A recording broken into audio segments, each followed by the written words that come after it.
Welcome to Unit 1.12, where we're talking about confirming continuity over an interval. Now, when finding the domain, there are three scenarios to watch for when looking for a restriction of the domain. The first one is a denominator.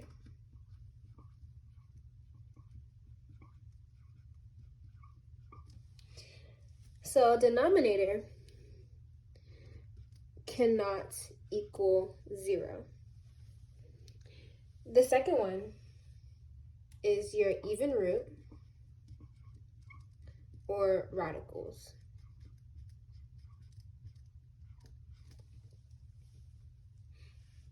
This is when you have a square root of something. The value inside the square root has to be greater than 0. And the third one is your logarithms. This is when you have a log of something. That x value has to be greater than 0.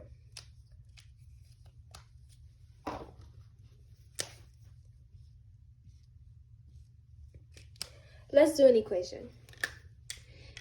If I were to find the domain of f of x equals 3x square root x plus 5 over x, the first thing I would have to do is look for my domain restrictions. Now, seeing that I have an x value in my denominator, I know that I have a restriction of x not being equal to 0. And since I have a radical here, I know that the value inside my square root, x plus 5, has to be greater than or equal to 0. Solving for x, I know that my x has to be greater than or equal to -5. Now that I have my two restrictions, for me, I like to draw a picture. So I'm just going to draw a quick graph with the -5 and a 0. So looking back at our restriction, x has to be greater than or equal to -5.